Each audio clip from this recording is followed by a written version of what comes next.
Hi everyone, I'm Tamara. I'm the account director at Tyk, and welcome to the Implementers track. I'm sure you're all looking forward to today's session as much as I am, and having worked alongside Alex, plus the fun we were just having backstage, I know that will already have a fun and insightful session. Alex is going to chat about how they're taking GitOps beyond their infrastructure and then applied it to their API governance. He'll also create his deployment from scratch, assuming the demo gods are with us, including a fully functional Tyk data plane, all in under 20 minutes. Just before we get started with that, a quick housekeeping rule. Please ask any questions you have at any time using the QA section, and we'll pick them up at the end of the session. So without further ado, let's dive in. Alex, all over to you.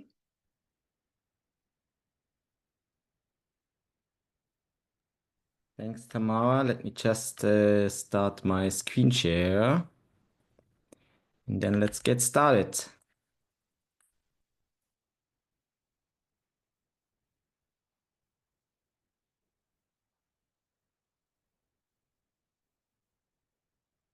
Okay, hopefully you can see my screen here. Yep, we've got it. Start the presentation. So welcome to this session at Tyk Leap. I'm very excited to join the Tyk Leap conference this year. My name is Alex and I will do a live demo today for you. So what is our topic? Our topic is scaling API management with GitOps principles. So we will dive into topics such as multi-tenancy, Argo CD, and of course, Tyk in action. So first of all, a few facts about the ZEISS company. That's the company I'm working for. I don't know if you know, but probably you are using implicitly at least one of our products. So as you can see, these are our four product pillars that we have. And for us as technicians, probably the most interesting one is this one here, semiconductor manufacturing technology. So about 80% of the worldwide microchips production is actually based on ZEISS optical products. That's a quite interesting fact, I would say. And with these facts, let me continue and say a few words about myself. So I'm working as a lead cloud native architect for platform integration for ZEISS Digital Partners. I'm located in Munich, Germany. And I started using Kubernetes on bare metal clusters, building my own clusters, setting up Linux machines from the scratch and so on, all done in Terraform, starting with Ansible and so on. This was ages ago. And meanwhile, of course, I'm more into these classic cloud providers such as AWS or Azure that we rely on at ZEISS. I also have a background in full stack programming. So, for example, I'm doing some Golang development for Tyk native plugins.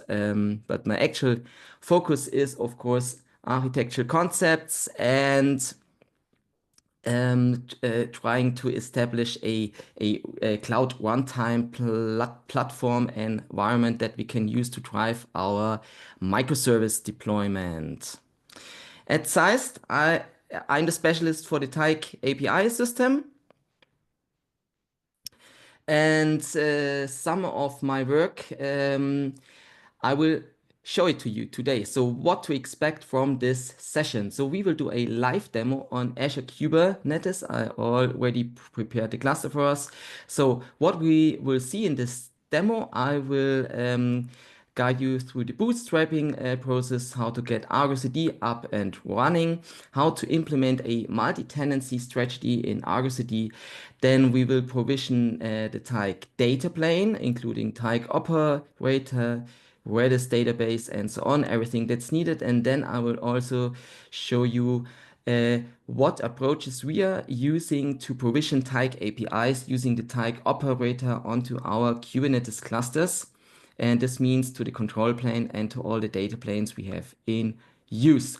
So let's look into some GitOps patterns and also let's try to get some practical insights about GitOps-driven API management. Let's close this presentation stuff here and then let's see. Here we have our cluster up and running. As you can see, I just created it from the scratch for just 7 minutes ago. So it's really a fresh cluster here. And now let's see what are we going to do here. So this is the initial GitOps repository for the bootstrapping process of our cluster. So what looks like maybe some piece of modern art here is actually the basic concept of our GitOps architecture setup here. So where does it start? It starts here. So initially we are using a Argo CD application. It's called Bootstrap, and it will apply a bootstrapping of itself, you could say. Yeah? So very technical presentation today. As you can see, we are doing YAML stuff and Kubernetes stuff. Very cool. So here, as you can see, this is the initial bootstrapper, and it has a pointer to itself, you could say. Yes, so we will have a look at this in detail in just a few minutes. So the bootstrapper will pull in some projects, which will create some app projects, and we are using this app project setup here to have some restrictions for specific tenants that we have in place. So maybe let's have a quick look at this. This is our central capability application project here. And as you can see in Argo CD, I have pretty cool basic security options in place. So what I can do is I can say, for example, okay, my source repositories where all the GitOps resources are located, these are listed here. Yes, so that means only one specific team is able to have access to this GitOps repository here, and also access to specific namespaces are restricted to this team. Yes, so what I'm doing here is actually I'm using the Argo CD app project as a tool to apply some basic security restrictions for my tenants and teams. And by the way, a platform engineering team is actually a tenant itself. It's a very big tenant, of course, yes. But the idea in this GitOps architecture is that the platform team is just using the very same principles and approaches as all the tenants would do in the daily business. This one here is quite interesting, and we will just get started here now. So what I'm going to show you now is how is it possible to bootstrap a Argo CD GitOps system on our Kubernetes cluster, and then apply just a small twist to get the Argo CD instance self-managed by Argo CD itself. Sounds a bit like magic. Just let's get started here. So as you can see, this is my cluster here. Yes, I'm connected. This looks good. And then let's go to the README. I prepared some things. So everything that I apply here in this console now, every step here should actually be part of a CI/CD pipeline later on. Yes, and that's actually a pipeline that you just need to run once in the beginning of the setup of a new cluster. So let's just add the Helm charts here. Which is already there, as you can see, of course. Then let's just say repo update. And then first of all, let's deploy the custom resource definition set for Argo CD. So I prefer to have a isolated deployment of these custom resource definitions. So later on, it's possible to just redeploy Argo CD more easily if the custom resource definitions are not part of the actual Helm chart deployment. I'm using the same approach actually for all the central capabilities that I'm going to install on my Kubernetes cluster. So for example, Tyk data plane, of course, is also installed using Helm, and I will also do the custom resource definitions deployment in an isolated way. Now let's create the initial namespace here for Argo CD, and let's put in the initial credential that I need to get access to my very first Bootstrap GitOps repository. Let's tag it so Argo CD is able to find it, and then let's get started. Before we get started, no, let's just get started. That's cool. Let's click here, and now voila, I'm going to install Argo CD using the Helm chart. I can switch to lens here, and now let's see what's going on my cluster. Something happens here. There are some pods showing up here. I have the namespace. Argo CD system is already here. Let's check if the deployment works as it should work. Very cool. So pending pods are 8. So now this will take just a few minutes, and meanwhile, I will show you some details about our GitOps architecture. So what will happen in about 3.5 minutes, probably, hopefully, if the Democrats are with me today, is I will just start the bootstrap process. So let's have a look at this bootstrapper here and what happens inside. So this is this initial application. It's the root of all evil, you could say, in our GitOps architecture. And what I'm doing here is I pull in actually my self-contained folder, this applications folder here.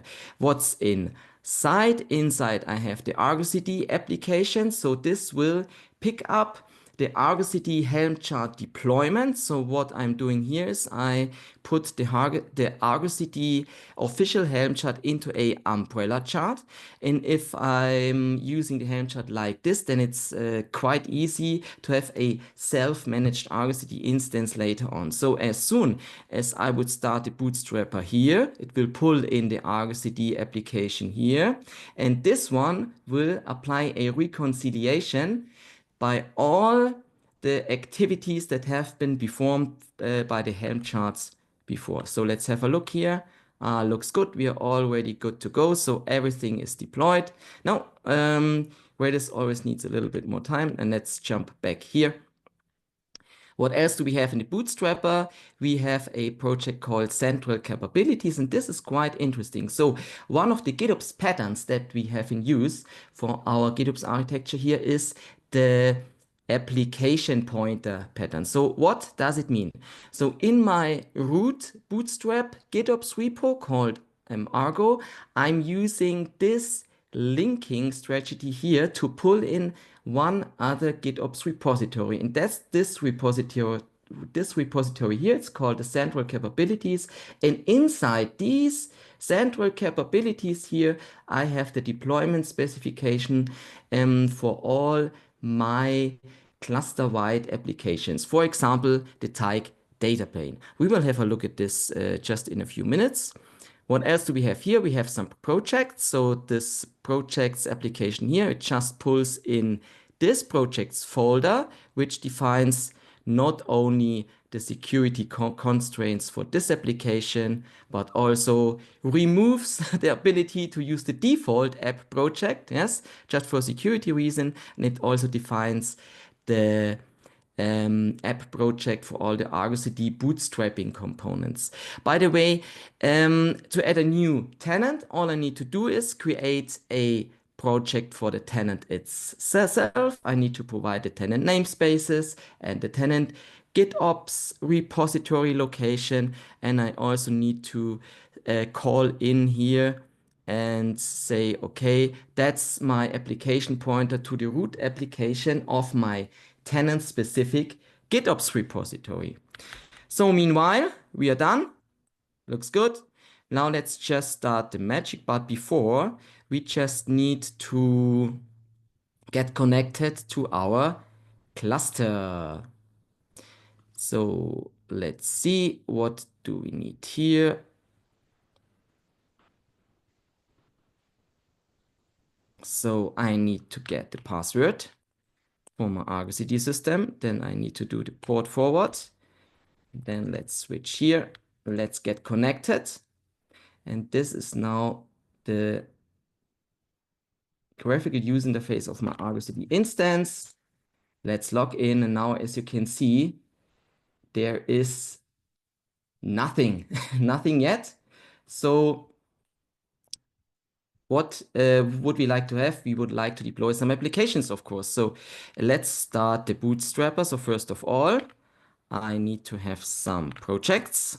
Let's bootstrap the projects, and this this step that I'm applying now, that's the last step in the full Bootstrap process. And after I hit the enter button, all the magic will start. Let's go back here. Now we should see popping up the applications. So as you can see, lots of applications are deployed now on the cluster. So we have Argo CD itself, we have the initial Bootstrap application, common capabilities, Cert Manager is a tool that we need to get Tyk up and running. We have a EchoStack deployed here just for testing and so on. And we have the Cert Manager here and so on. So lots of activities here. Let's have a look into the cluster. Everything works as expected. So Tyk Operator is just coming up at the moment. It's not yet working. Yes, because on Kubernetes, everything just gets started at the same time. So the Tyk Operator needs to wait for some additional resources. While we are waiting for these resources, let's have a look at how we are using GitOps to deploy Tyk Operator and all the other Tyk components. So this is a tenant repository. Let's just close this here. And as you can see, it's the yes, it's the platform engineering's tenant actually. Yes, so we have some stacks listed here, and here we have the Tyk stack. As you can see, we are using the folder per environment pattern here. So using this approach, it's possible to just have different Tyk versions running on different clusters. So if you do the Tyk deployment this way, it's quite easy to test new versions to check are there any major changes to your configurations. Do I need to modify some specific settings and so on? And let's have a look what happens here. So here we have a classic Redis deployment. We are using Redis deployment on the on-premise data plane, so we're not using a managed Redis instance in Azure because this will just lower our latency. As you can see, it's just a simple bit NAMI here. And what I'm doing here is I'm using one of the 3 different available approaches in Argo CD to deploy my Helm chart, and this time I'm using web value files. As you can see, and using this approach, it's possible for me to just have the same Redis deployment on all the different environments that we have in place.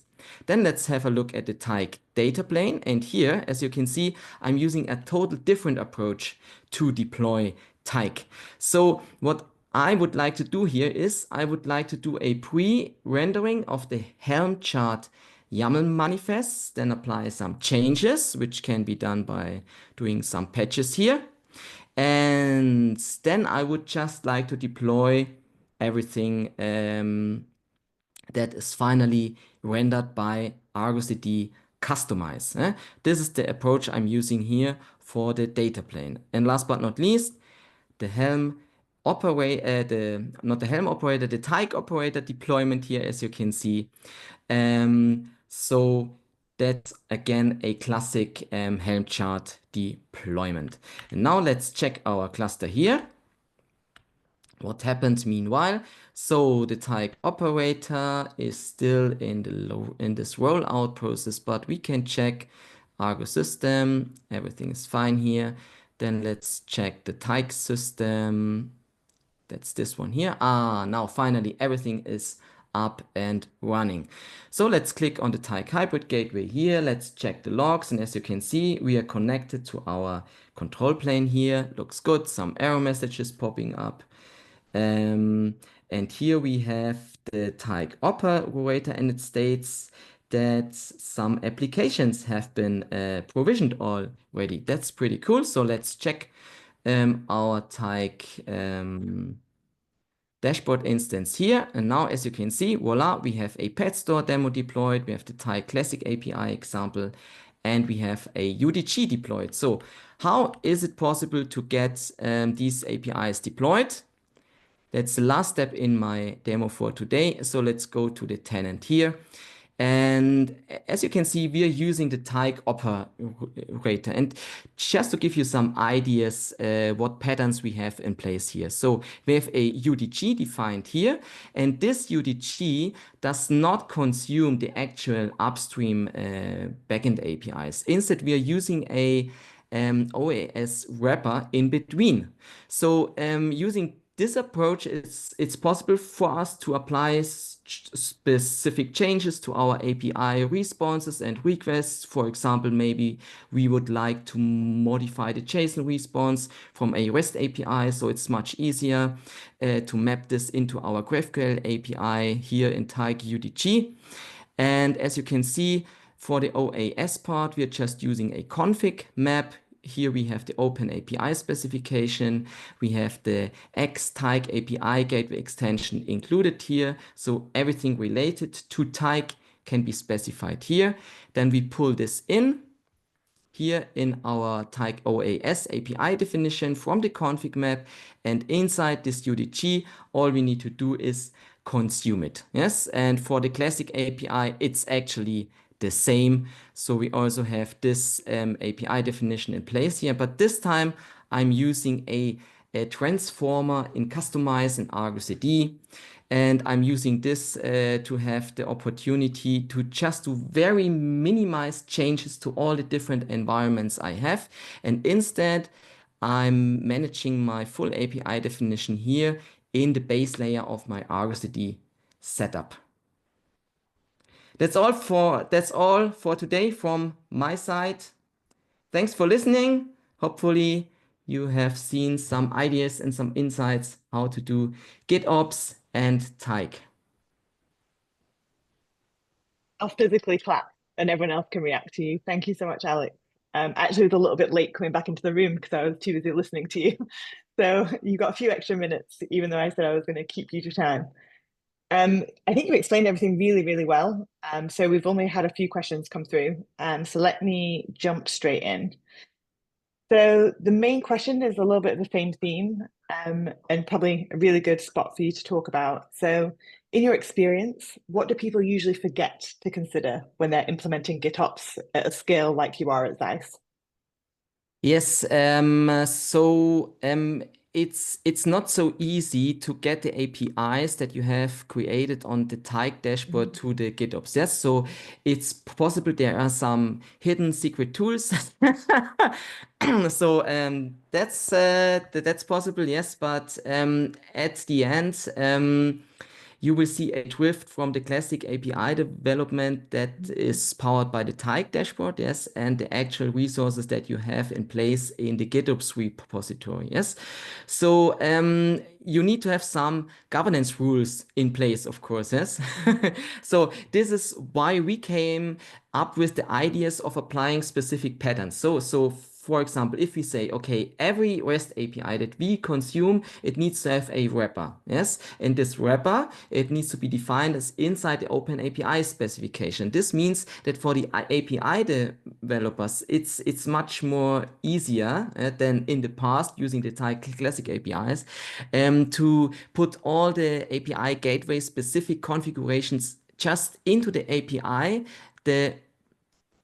which is described by the Open API specification. Yes, so it's not needed for the developers any longer to go to Tyk, create yet another classic API. So now it's all in one place. So that's the first important thing. So this means the ownership for the API definition on the API gateway is now in the hands of the developers of these backend services. The next important thing is that we try to introduce some more API layers in between. So it might look as some kind of overhead in the beginning, but later on, it allows us to have a decoupling of all of these little pieces. Yes. So we also have, for example, the pattern of a aggregation API. Yes. Yes, which means that's an API in the front of other APIs. Yes. So you could also say, okay, why not just using Tyk to adding some additional endpoints into my own API? Yes, but you could do it like this, but then you're missing the decoupling between everything that happens in the API gateway and that happens on the backend development side. Yes. So, and as you know, Tyk is actually quite fast, so you will not feel this additional latency. Yes, there is just no latency.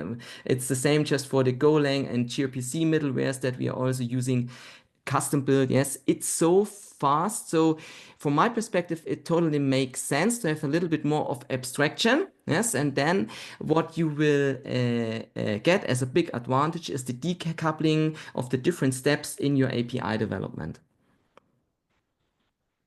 So thanks, Alex. I think that's answered that question. Obviously, ask a follow-up if it hasn't, for whoever asked that one. Just to touch on Lucas's point in the chat here. So do you consider open API documentation to be the source of truth when you're making these configurations?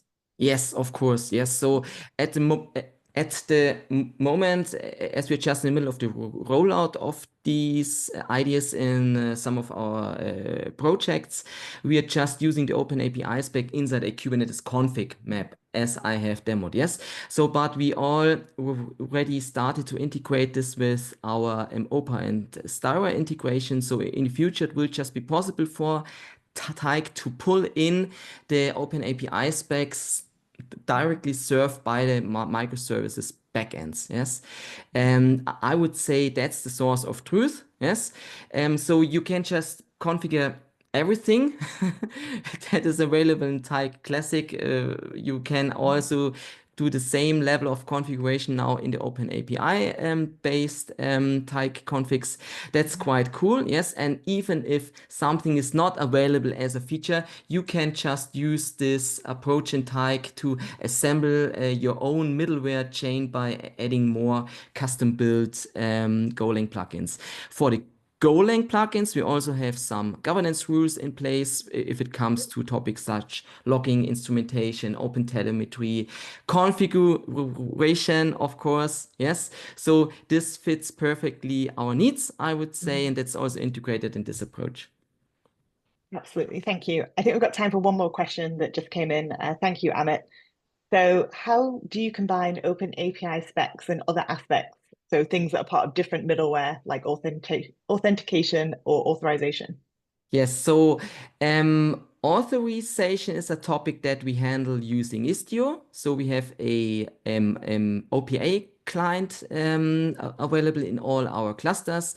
So any connection to any backend services is intercepted by the Istio system, and then we have some rigor rules in place, and we use this system for everything about authorization. Authentication is completely handled inside Tyk.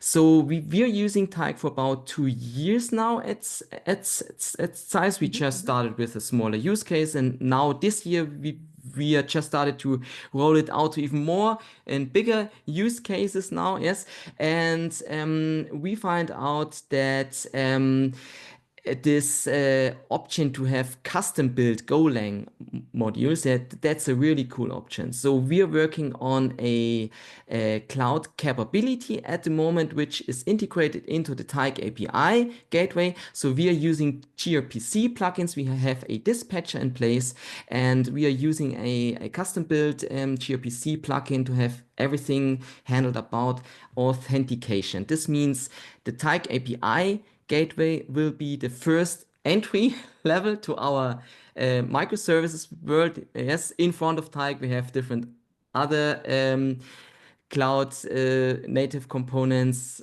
application level firewalls and so on. Yes, but everything about the authentication will be handled inside Tyk by our own plugin, and the plugin can be configured easily by the API definitions.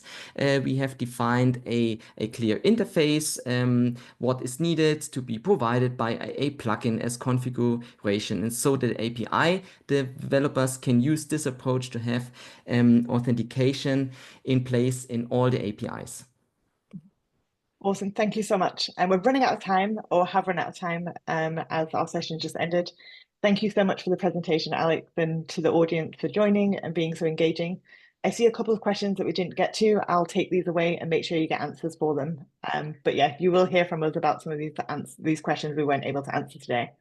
Thank you, everybody, so much. Go and get a 5-minute break, and we'll see you on the next session. Thanks, Thank you. Tamara.